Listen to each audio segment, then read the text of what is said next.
Miguel Real definiu a sua escrita como a de um perfeito novelista camiliano e é de enredos trágicos de amor que se urdem as suas obras. O nosso convidado nasceu em Lisboa, onde é professor, mas ao longo dos anos foi peregrinando por várias latitudes, entre as quais Macau. É autor de 2 livros de poesia, Mãos Navegadas e Intensidades. Cisne de África foi o seu primeiro romance, a que se seguiu Praia Lisboa, Henrique Levy, páginas tantas. Antes de mais, muito boa noite. Obrigado, Henrique, por ter aceito este convite que lhe foi dirigido pela TDM. Como é conviver com este rótulo que lhe foi imposto, passa a expressão, por Miguel Real, de ser um perfeito novelista camiliano, numa altura em que aquilo que é o cerne da obra camiliana, o romantismo, acaba por estar já um bocadinho em desuso? Boa noite. Eu queria saudar todos os telespectadores deste programa e vou começar por responder diretamente a essa pergunta. Eu penso que o que o Miguel Real quis dizer foi que a minha escrita era uma escrita mais com o coração do que com a razão. E de ele achar que eu sou um camiliano, um neorromântico, se assim quiser. Porque, de facto, o que me interessa a mim são os sentimentos, são aquilo... A minha escrita é uma escrita que parte do coração. Eu escrevo sobre o amor, sobre a natureza, também um pouco panteísta nesse sentido, se quiser. E penso que era uma grande bondade do crítico Miguel Real ter-me classificado como um camiliano. Uma bondade, mas também uma responsabilidade. Uma responsabilidade muito grande, porque Camilo é o meu autor preferido da língua portuguesa, por isso é uma grande responsabilidade quando me comparam com Camilo. Claro que eu sou um grande leitor de Camilo, eu certamente sou muito influenciado por esse tipo de leitura e na prosa, na ficção, revela-se, compreendo que sim. Camilo tinha uma característica, era um escritor impulsivo, um escritor muito célere. O Henrique tem também uma capacidade fabulosa, que é de escrever vários livros ao mesmo tempo. É também uma costela camiliana este? Eu escrevo normalmente 2 romances ao mesmo tempo, mas só os escrevo quando os tenho já escritos na cabeça. Eu primeiro escrevo o romance na cabeça, os 2. E só depois é que os passo para o papel. O trabalho de passar para o papel, para o computador, o trabalho de me sentar à mesa e trabalhar o texto no computador é relativamente rápido. Esses 2 romances que aí estão levaram-me 8 anos na cabeça.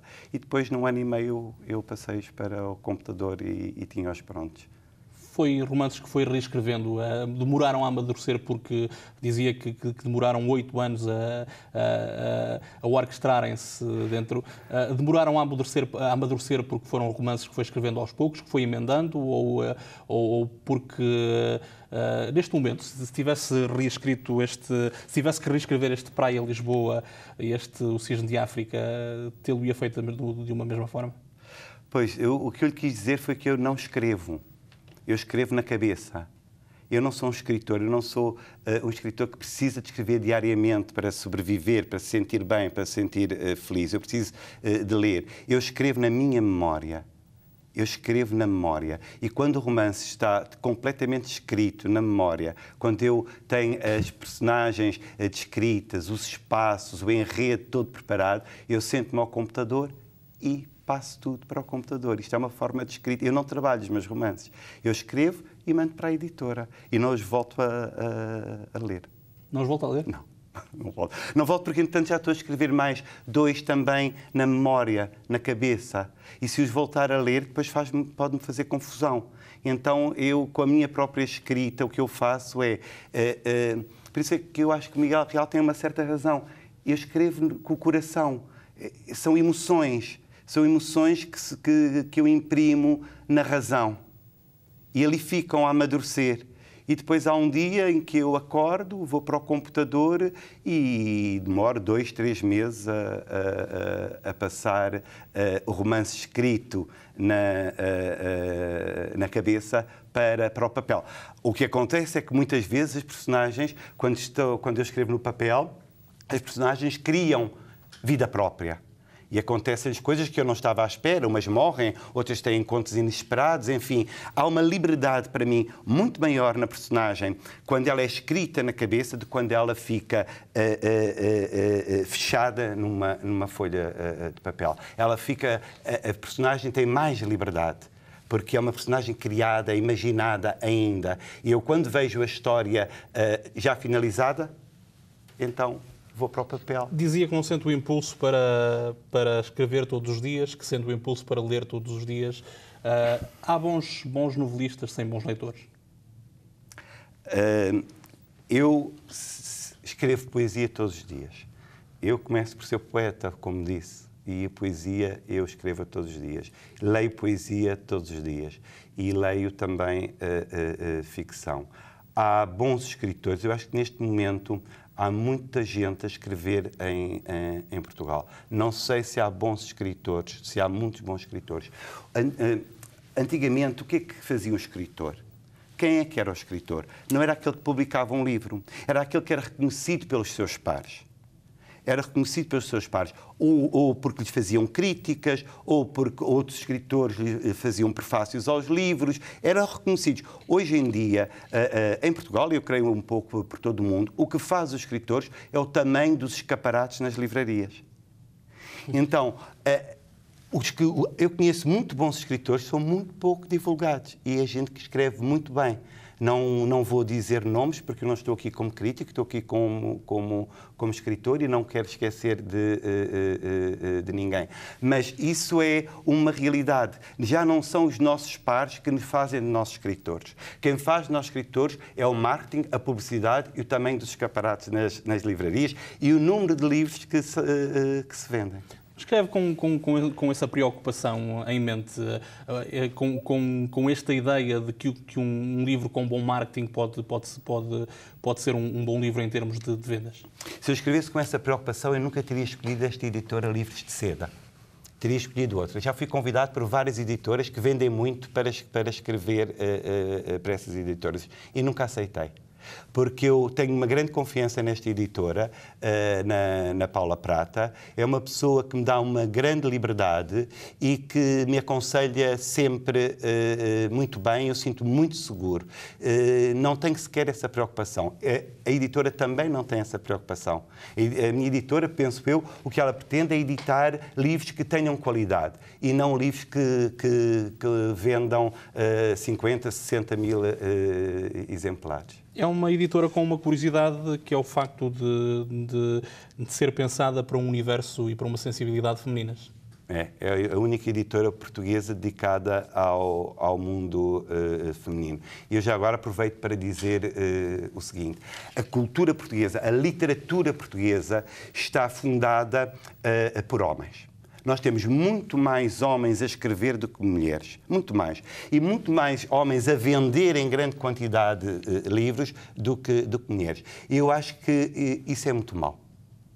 Porque eu gostava de ouvir a voz das mulheres, gostava que as mulheres tivessem mais voz na literatura, mais voz na própria cultura portuguesa. Há muito boas escritoras a escrever, belíssimas poetisas também, eu prefiro chamar mulheres poetas, a escrever, mas muito pouco conhecidas, muito pouco divulgadas e muito pouco estudadas nas academias. Os homens são aqueles, o escritor do século masculino é aquele, o homem, são aqueles que vendem mais livros e são aqueles que têm mais publicidade. São os mais vendidos. E isso dá-nos a nós, leitores, porque eu também sou leitor, uma visão do mundo vista pelo homem. Eu gostava de ter outra visão do mundo e principalmente da cultura, da forma de escrever feminina. Estes livros, esses dois livros, são livros que contam histórias de mulheres. Eu sou fascinado pelo universo feminino e acho que isso não existe muita gente a escrever no feminino. Não é um paradoxo este tipo de aceitação que dizia da literatura escrita por homens ser a que mais vende em Portugal e ser a que mais vende um pouco por todo o mundo, quando a noção que que prevalece hoje é que o número de mulheres educadas começa a ser cada vez mais substancial, mulheres com formação superior, por exemplo, e o que me parece é que hoje em dia são mais as mulheres a ler do que propriamente os homens. Não há aqui algo de contrassensual. Não, sabe, eu acho que não, porque eu acho que isso tem a ver com as academias. Um indivíduo pode fazer um curso de letras e no modernismo português nem estuda Flor Bela Espanca. Não há nenhuma mulher. Não há. Flor Bela Espanca, que é uma das suas mulheres poeta, como dizia, favoritas. É um especialista na poesia de Flor Bela Espanca. Eu não sou um especialista, eu sou um amante de Flor Bela, da sua poesia, como sou amante da poesia de Boto, de António Boto. A Flor Bela, para mim, e de Judite Teixeira, que é uma mulher poeta que escreve entre 22 e 25 e que depois desaparece e não há pouca coisa editada. É também modernista, contemporânea de Pessoa e de Flor Bela, também não estudada nas academias. Choca-me que haja professores catedráticos em literatura que não conheçam Judite Teixeira e que conheçam Flor Bela, mas que não tenham estudado Flor Bela Espanca. Aqui há uma misoginia na sociedade portuguesa. A sociedade portuguesa é feita pela cultura dos homens para os homens. E a voz feminina, a voz das mulheres, não chega. Alguma, sim, com certeza, eu não quero ser radical. Há exceções, e honrosíssimas exceções, felizmente, mas não é suficiente. Eu gostava de ver mais mulheres a escreverem, mais mulheres a serem divulgadas e mais mulheres a serem lidas, e não só, tanto na pintura como na música, no design, etc. Toda a cultura é dominada por uma visão masculina do mundo. E a visão feminina do mundo será certamente muito diferente daquela que é dada por um homem. Para além dessa característica de procurar nortear estes dois romances por essa visão feminina, há uma outra característica que ambos os romances partilham, que é a radicação, passa a expressão, de uma parte substancial da ação naquilo que era o antigo universo das colónias portuguesas. Este Praia Lisboa em Cabo Verde, numa geração em que Cabo Verde era ainda uma colónia portuguesa, um território ultramarino de Portugal. Este Cisne de África em Moçambique, em plena guerra colonial, ainda assim ambos com uma mensagem para o futuro, com uma mensagem que vai de certa forma ao encontro do que são neste momento as relações lusófonas, de que há uma certa ideia de fraternidade. Sobretudo neste Cisne de África sobressai essa ideia com o relacionamento entre duas personagens que estão em espectros políticos antagónicos e que acabam por dar origem a um amor proibido. É significativa esta presença da África portuguesa nos seus romances? Eu tentei mostrar que há muito mais a unir-nos do que a afastar-nos. Quando eu digo nós, de Portugal aos países de expressão portuguesa. Eu tenho várias pertenças. Eu pertenço a Portugal, onde nasci, a São Tomé, onde vivi os primeiros anos de vida, depois em Moçambique, onde passei parte da infância e da adolescência, a Macau, para onde vim em 1983, e para mim não há o universo português, da língua portuguesa, abrange tudo. Todas as culturas,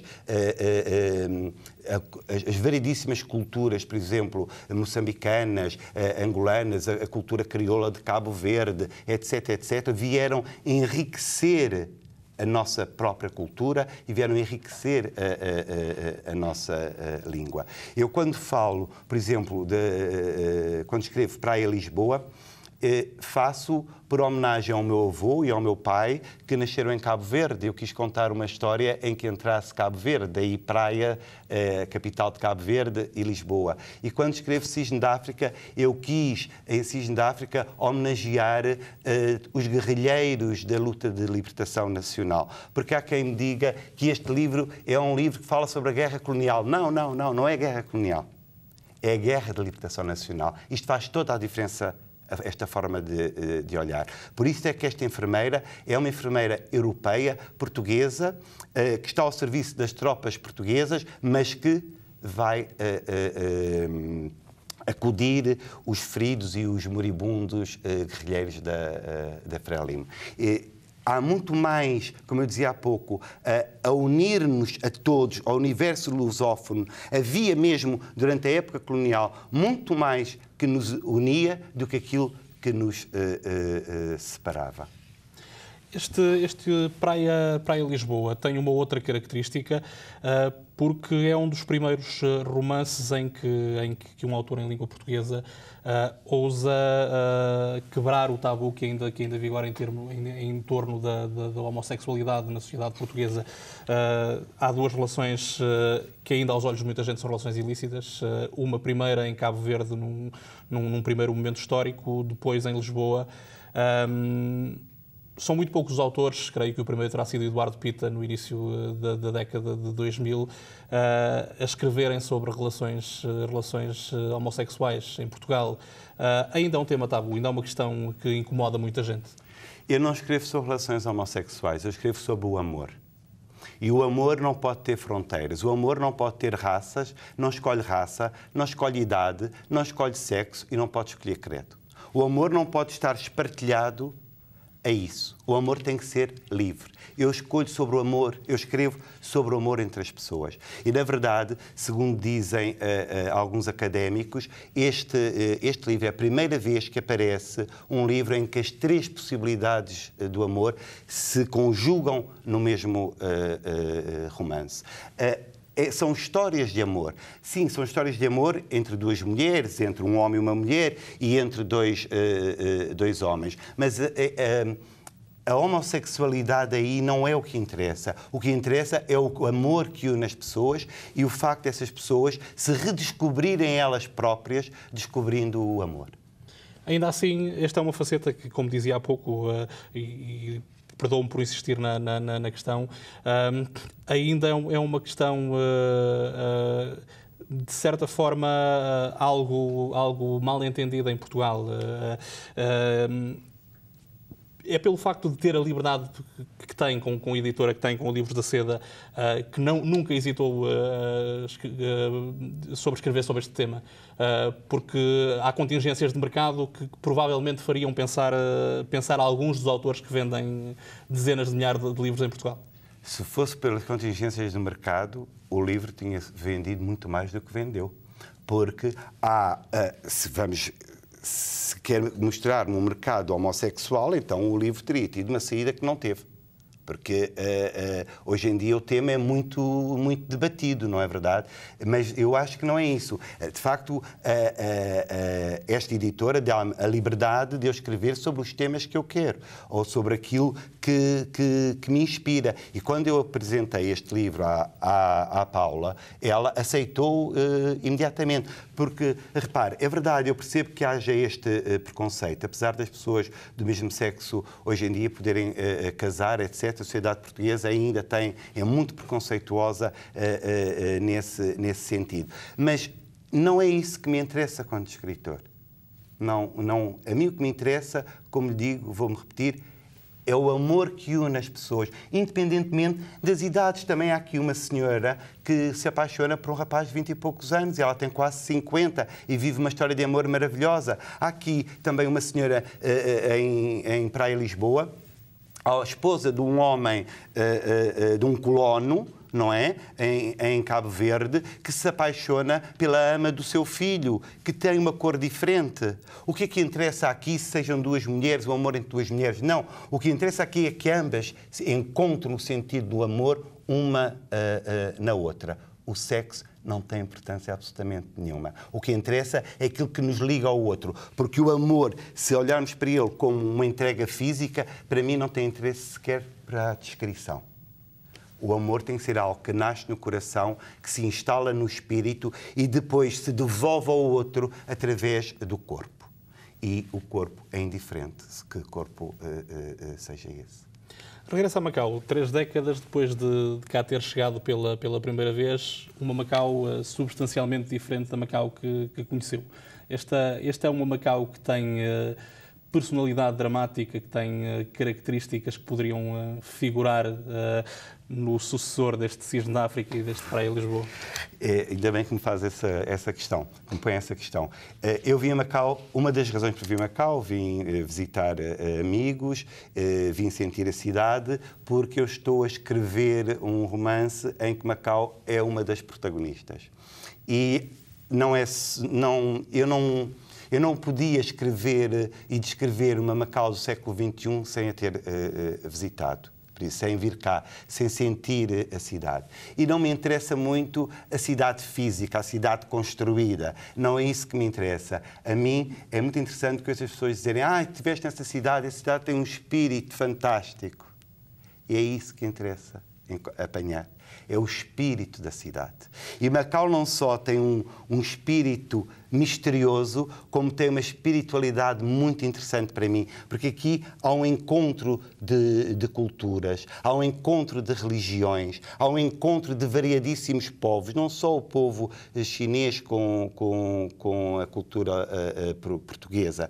E isso, para mim, foi muito significativo e muito inspirador para poder continuar a escrever o romance que tenho em mãos neste momento. Para quando podemos esperar esta incursão de Henrique Levy por Macau? Eu espero que 2014. Eu espero que em 2014. Porque, como eu lhe disse, eu escrevo na cabeça, por isso eu ainda estou aqui. Há 3 capítulos do livro que nem sequer estão escritos, que nem sequer os tenho ainda na cabeça. Vou começá-los a escrever quando deixar Macau. Quando eu digo escrever, é grafá-los dentro da minha mente, dentro da minha memória, porque depois o trabalho de atirar para o computador é relativamente célebre. Frisava que escreve aos pares, quando escreve, nunca escreve um livro só. Que outro projeto tem? Vai agrafando aos poucos? Sim, é um projeto que tenho praticamente pronto.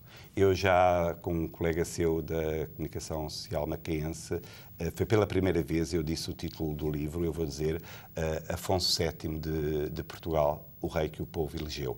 Este rei nunca existiu. Pela primeira vez eu vou escrever uma história de amor, que é uma história de amor entre um homem pelo seu país.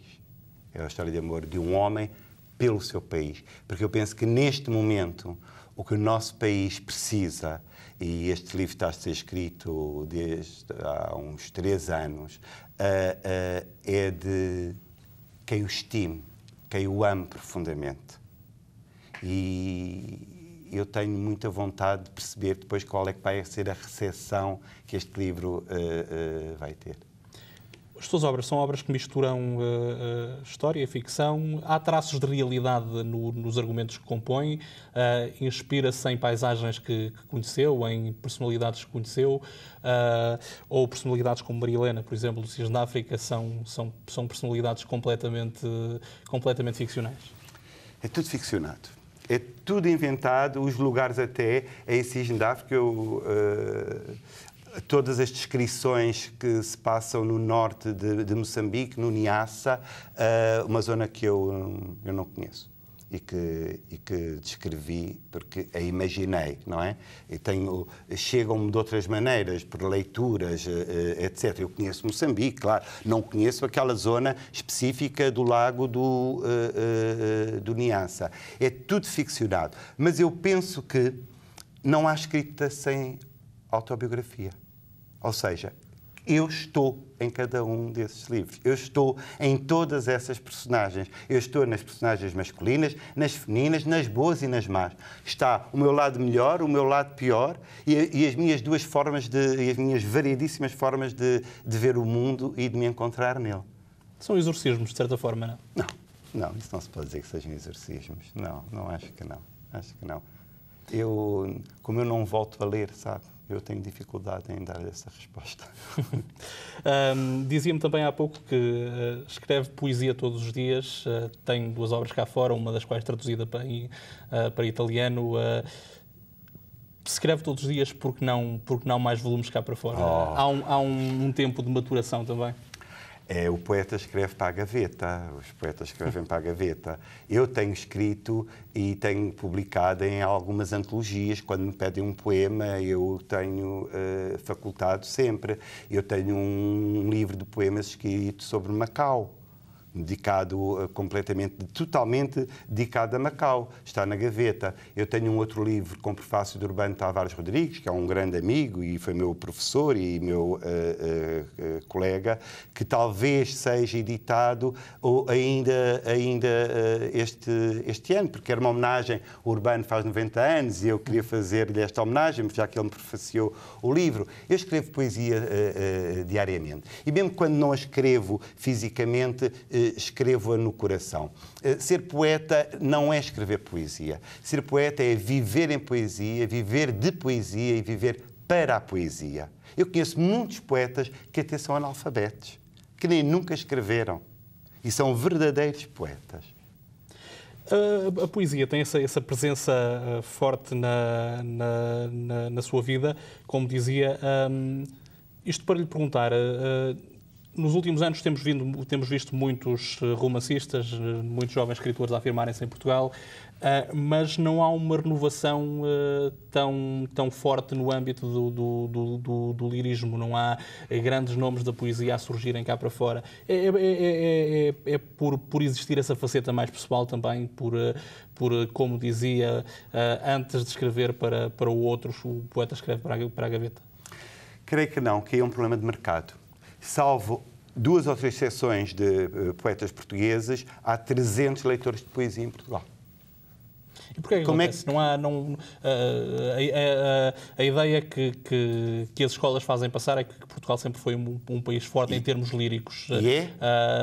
Se é um país forte em termos líricos, porquê é que há tão pouca gente... Porque matam esse lirismo nos programas do ensino básico imediatamente. Matam esse lirismo. Não dão espaço à leitura poética, não é? Na interpretação dos textos. Eu acho que isso é um problema das escolas, é um problema dos programas, mas creio que é feito de propósito. Porque não interessa pôr as pessoas a pensar, não interessa que as pessoas pensem, mas pior ainda, não interessa que as pessoas sintam. E a poesia toca-nos em pontos que nós, como sentimos, temos que agir. E eu acho que isso é político.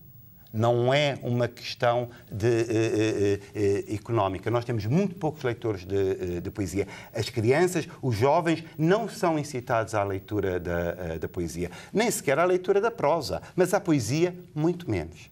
O Henrique é professor, revê-se... Não lhe perguntava apenas no estado atual do ensino em Portugal, neste programa proposto por este governo em específico, mas por aquilo que foi feito nas últimas décadas em Portugal, revê-se neste sururu, que passa a expressão, que se apoderou do ensino, com cortes progressivos, com mudanças programáticas progressivas. É bom para os professores, é bom para os alunos? Bem, eu creio que anteriormente lhe respondi a isso. Há uma necessidade política de fazer com que as pessoas não pensem e que os professores não ensinem, que os professores não passem o conhecimento. Daí todo este ataque aos professores e à classe dos professores. Nenhum ministro que está sentado no governo estaria lá se não tivesse tido professores. E Portugal tem esplêndidos professores, tem muito bons professores. E é político quererem acabar com a classe dos professores. Mas eu não queria ir por aí, aproveitava para dizer outra coisa que também tem a ver com isso. A minha primeira professora de português e de francês foi Joana Simeão, em Moçambique. Era uma lutadora pela causa do povo moçambicano.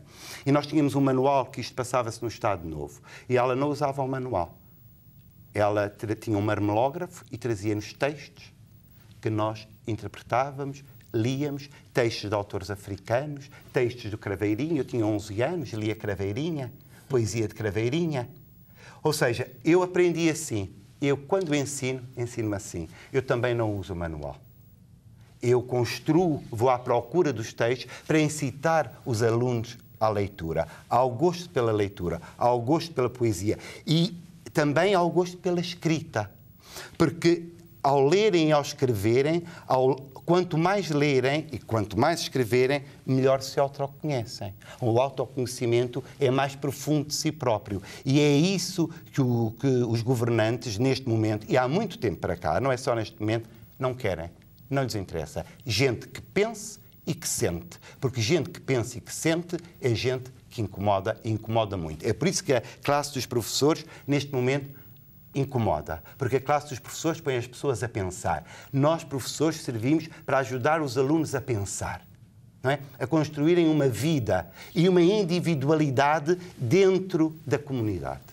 O Henrique Levy, professor, divulga o Henrique Levy, escritor e poeta? Nunca o faria. Até fico muito surpreendido quando o aluno meu me chega com um livro ao professor e diz: ai, por amor de Deus, esconde isso. Não, isso nunca. Eu gosto muito de falar de outros autores, mas de mim não. Há tanta gente a escrever bem em Portugal. Deixava-o com uma última questão, encerrava esta nossa conversa com uma última questão, que é também um desafio que tenho colocado a quem se senta aí desse lado. Se tivesse que sugerir uma leitura lá para casa, que livro sugeriria? Que livro tem neste momento, já agora, na mesa de cabeceira? Olha, eu neste momento tenho um livro que me foi dado por um poeta de Macau e um amigo, que é o Rui Rocha, A Oriente, o Silêncio. É um belíssimo livro de poesia.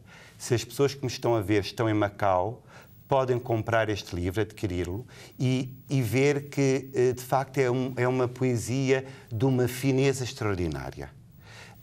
E já agora posso aconselhar também um livro em prosa, que é um livro de uma escritora, Ana Cristina Silva, que se chama Cartas Vermelhas. E eu explico-lhe porquê. Porquê é que aconselho Cartas Vermelhas? É que a Ana Cristina, neste livro, é uma escritora uma escrita muito psicológica, põe em contacto amoroso um inspetor da PIDE com uma comunista. Com uma mulher comunista. Por isso, mais uma vez, Relações Proibidas. Vale a pena ler. As sugestões de Henrique Levy. Henrique, uma vez mais, obrigado por ter aceito este convite que foi dirigido pela TDM. Quanto a si que nos acompanhou a partir de casa, muito obrigado por ter estado connosco neste Páginas Tantas. Voltamos na próxima semana com mais livros, novas ideias e outras viagens pelo universo das letras.